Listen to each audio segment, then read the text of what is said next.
यार परमिटेशन और कॉम्बिनेशन जो है ना, ये बेसिकली गिनती के काउंटिंग के तरीके हैं।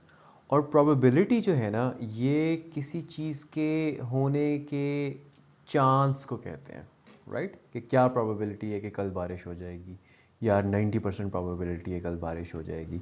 यही जो चांस है ना, ये हमारे रोज़मर्रा ज़िंदगी के अंदर, एवरीडे लाइफ के अंदर इनफिनिट ऐसे सिनेरियोज होते हैं जिसमें हम प्रोबेबिलिटी कैलकुलेट कर सकते हैं। और वो हम कैलकुलेट तभी कर पाएंगे जब हम इवेंट्स को गिनना सीखेंगे, और वो गिनना हम परम्यूटेशन और कॉम्बिनेशन से सीखेंगे as we progress into this chapter.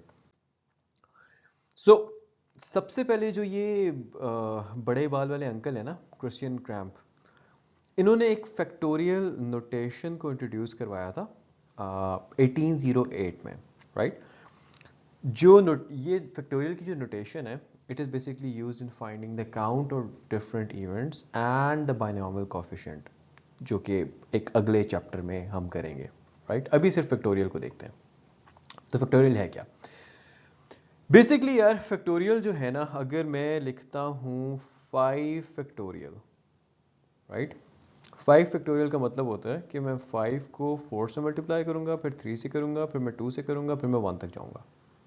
इसी तरह अगर ये 6 फैक्टोरियल होता तो मैं 6 5 4 3 2 all the way up to 1। 100 factorial होता तो 100 99 98 मल्टीप्लाई करते करते 1 तक। That's factorial. अब ये कैसे इस तरह से काम करता है और ये ऐसा क्यों है, वो चीज़ें हम डिस्कस करेंगे। यहाँ पे जो चीज़ लिखी हुई है ना कि any n factorial is equal to n into n minus one factorial, I mean of course if you think about it, तो 5 फैक्टोरियल, मैं अपॉलॉजीज, 5 फैक्टोरियल क्या होता है? 5 4 3 2 1 ना। और अगर मैं लिखूँ इसको, अगर n 5 था तो n into n minus one, यानी कि 5 माइनस वन, 4 फैक्टोरियल लिख लूँ इसको मैं। चलो 5 माइनस वन पूरा लिख देते हैं यार। तो ये क्या आ जाएगा? 5 इंटू 4 फैक्टोरियल, राइट? और वो क्या बनता है? 5 तो वैसे का वैसे आ गया, 4 फैक्टोरियल खोलो, 4 3 2 1, वही वाली चीज़ आ गई ना। तो बस इधर यहीं पे यही बात लिखी हुई है कि यार n फैक्टोरियल जो है वो n into n minus one factorial के बतौर भी लिखा जा सकता है। अच्छा, 0 फैक्टोरियल 1 होता है।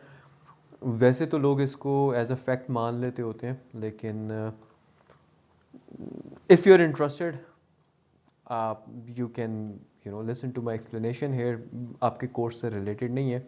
जैसे को ना, मैथ के अंदर ना डिडक्शंस जो होती हैं वो पैटर्न्स के बेसिस पे भी होती हैं। मल्टीपल तरीक़ों से मैथ के अंदर रीज़न किया जाता है। अब जैसे 1 फैक्टोरियल है, 1 इंटू वन 1 आ जाएगा। 2 फैक्टोरियल क्या है? 2 इंटू वन 2 आ जाएगा। 3 फैक्टोरियल क्या है? 3 इंटू टू इंटू वन, यानी कि 3 2 6, 6 2 1 6 आ जाएगा। इसी तरह 4 फैक्टोरियल क्या है? 24 आ जाएगा, राइट? अच्छा, अब नोटिस करो कि अगर मैं 24 से 6 पे जाता हूँ तो मैं किससे डिवाइड कर रहा हूँ? मैं 4 से डिवाइड कर रहा हूँ ना। मतलब 24 को 4 से डिवाइड करो तो 4 6 24 होता है।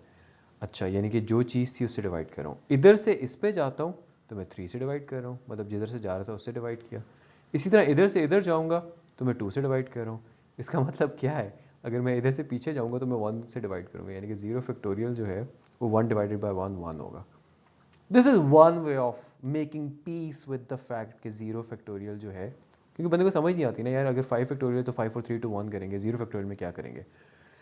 तो this is one of the reasoning कि 0 फैक्टोरियल को 1 कहा जाता है, 1 माना जाता है।